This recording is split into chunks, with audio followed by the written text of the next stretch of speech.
안녕하세요. IT의 진심인 남자 디노입니다. 오늘은 학생용, 사무용으로 1티어라 볼 수 있는 갤럭시 북 5 프로 실사용 분석 리뷰를 한번 해볼까 합니다. 제가 삼성 노트북 플러스부터 시작해서 갤럭시 북 2, 갤럭시 북 4뿐만 아니라 이번에 새롭게 출시된 갤럭시 북 5 프로를 써보고 있는데 예전에 비해서 확실히 점점 폼이 올라오는 게 보이죠? 빠르게 한번 살펴볼게요.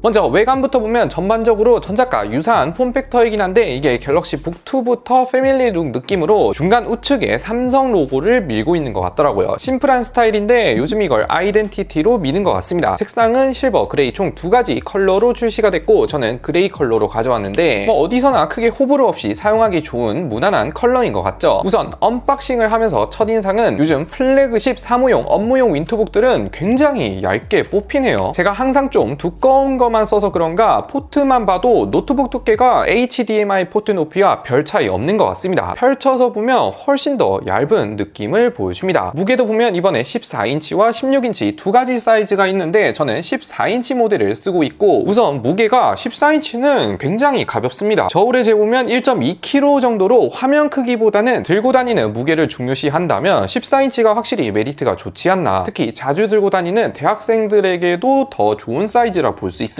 그리고 포트도 보면 HDMI 2.1 포트 하나와 썬더볼트 4를 지원하는 USB-C 타입 포트 2개, 그리고 옆쪽에는 3.5mm 이어폰 단자와 USB-A 타입 포트 1개, 마이크로 SD 카드 슬롯이 있습니다. 보통 얇은 노트북들은 A 타입이 없는 경우가 있는데 갤럭시 북 5 프로에는 다행히 하나가 있네요. 마이크로 SD 카드 슬롯도 영상이나 사진 자주 찍는 사람들에게는 반필수템인데 들어가 있어서 확장성이 좋아 보입니다. 일단 화면도 켜서 보면 다이나믹 아몰레드 2X 터치 스크린이 탑재되어 있죠. 그리고 16:10의 WQXGX 플러스급 해상도와 최대 400니트 화면 밝기를 보여줍니다. 그리고 주사율도 가변 48에서 120Hz 주사율을 지원하면서 DCI P3 기준 컬러 볼륨을 100%가 아닌 무려 120%까지 뽑아주는데 디스플레이만큼은 윈투북 중에서는 거진 탑급 수준을 보여주죠. 게다가 디스플레이에 터치 패널도 지원하기 때문에 손으로 터치하면서 앱이나 메뉴, 작업 등을 이용할 수 있습니다. 추가로 이게 갤럭시 탭 S10이라든지 갤럭시 S25 울트라에서 호평을 받았던 반사방지 패널도 들어가 있는데 안티 리플렉션을 탑재해서 조명이 많은 카페라든지 야외에서 쓰면 확실히 더 좋았던 것 같습니다. 다만 유일하게 아쉬운 점은 하단 베젤이 조금 넓은 편인 것 같은데 이거는 조금 아쉽긴 합니다.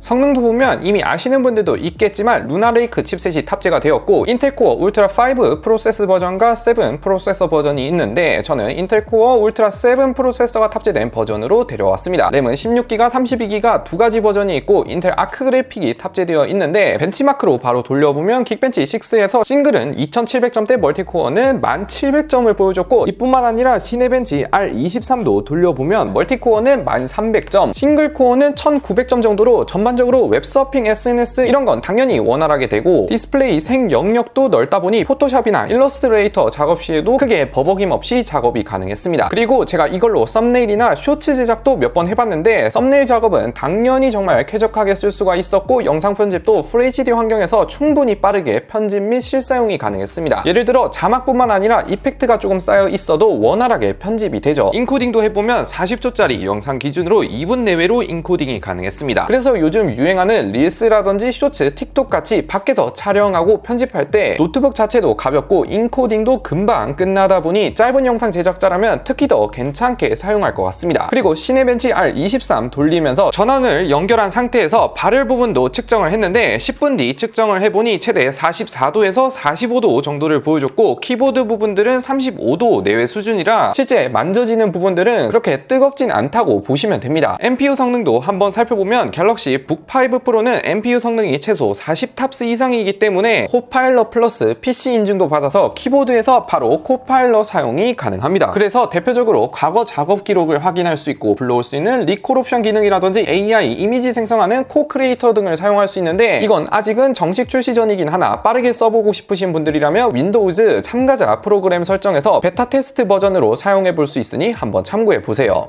그리고 무엇보다 배터리도 빠질 수 없죠. 요즘 인텔 PC 칩셋과는 이전과는 다르게 모바일 칩셋은 상당히 잘 나오고 있는데, 특히 이전에 쓸 때는 배터리가 좀 아쉽다는 상황이 조금 있었지만 이번에 제가 쓸 때는 아침부터 오후까지 웹서핑이나 문서 작업을 할 때 충분히 하루 정도 실사용이 가능했습니다. 배터리 용량도 보면 63.1Wc가 들어갔고 충전 어댑터는 65W 충전기를 주네요. 실제 충전도 해볼 때 30분 충전하면 반나절 정도 사용이 가능했습니다. 그리고 제품 크기가 아무래도 조금 작다 보니 16인치보다는 살짝 더 빠르게 충전이 가능했어요. 그리고 충전 방식이 C타입이다 보니까 충전기 하나 들고 가서 카페에서 작업할 때 노트북뿐만 아니라 스마트폰이라든지 갤럭시 탭도 같이 충전할 수 있다는 장점도 있습니다. 여기서 한 가지 팁도 말씀드리자면, 삼성 세팅 앱에서 배터리 및 성능 메뉴에 보면 보통은 이게 최저가로 되어 있는데, 게임을 하거나 혹은 고성능이 필요로 한다 하면 고성능으로 세팅해서 쓰면 팬 소음은 조금 커지긴 하나 좀 더 높은 퍼포먼스를 사용할 수 있습니다. 참고로 팬 소음 같은 경우에는 웹서핑이나 문서 작업할 때는 팬 소리는 거의 듣기가 어려울 정도로 굉장히 좀 조용한 편인 것 같습니다. 내장 스피커도 이번에 전작보다 조금 더 좋아졌다고 하는데, 스펙상으로 보면 양옆에 5W 우퍼가 2개 탑재되어 있는데 14인치 모델 기준으로 트위터는 2W 2개가 들어가 있어서 음질은 집에서 영상 편집할 때 혹은 뭐 넷플릭스 같은 거 볼 때 크게 문제없이 잘 사용했습니다.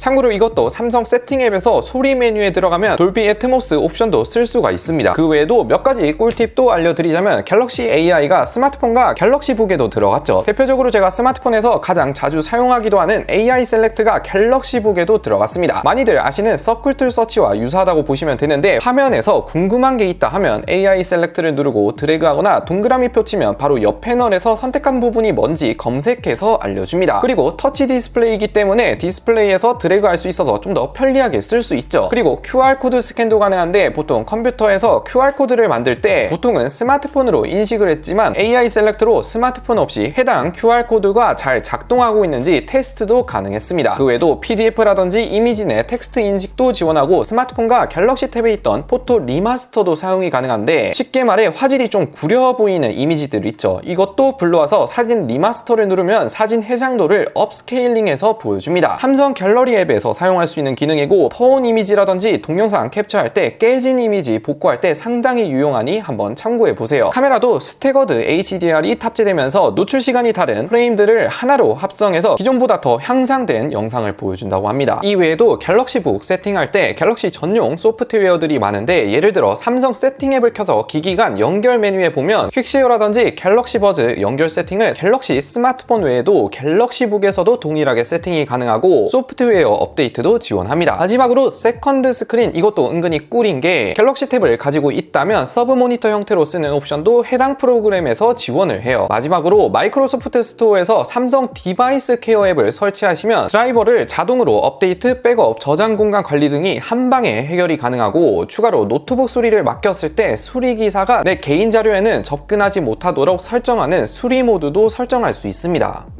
이렇게 갤럭시북 5 프로 실사용 분석 리뷰를 해봤는데, 확실히 요즘 갤럭시북이 특유 킬러 기능들이 점점 발전하고 있어서 갤럭시 쓰시는 분들에게는 인터페이스가 워낙에 친숙해졌다 보니 스마트폰이나 태블릿 같은 느낌이 들기도 하고, 컴퓨터, 노트북 잘 모르는 사람이라면 더더욱 쓰기 편리해진 것 같습니다. 무게도 상당히 가볍고 디스플레이 또한 훌륭하고 배터리도 하루 정도는 충분하다 보니 사무용이나 업무용은 당연하고 자주 들고 다니는 학생분들에게도 더더욱 메리트가 좋아 보였습니다. 추가로 이번에 갤럭시북을 구매할 때 새로 나온 AI 구독 클럽을 스마트폰뿐만 아니라 갤북에도 적용할 수 있다고 하는데, 이게 요금제가 AI 올인원과 AI 스마트가 있더라고요. AI 올인원 요금제의 경우 말 그대로 제품과 케어 서비스를 함께 선택하고 전체 금액을 월마다 나눠서 구독하는 요금제라고 보시면 좋을 것 같고, AI 스마트 요금제는 갤럭시북 기준 최저 월 7,900원부터 다양한 수리 케어 옵션을 필요한 만큼 고를 수가 있는데, 배터리와 키보드 수리 옵션도 있다 보니 필요한 옵션에 맞춰서 추가로 구매하셔도 좋을 것 같습니다. 아무튼 이게 인기가 생각보다 많다고 하는데, 더 자세한 건 더보기란에도 한번 달아드릴게요. 참고로 3월 31일까지 새학기 2025년 갤럭시 아카데미 페스타도 진행하고 있어서 갤럭시북 멤버스 앱에서 구매 혜택을 신청하면 갤럭시 버즈 3 시리즈 할인이라든지 할인 쿠폰이나 스타벅스 콜라보 파우치 등등을 제공한다고 하니 이것도 잊지 말고 신청해보시는 것을 추천드릴게요. 아무튼 오늘 영상 여기까지 시청해주셔서 감사드립니다. 끝!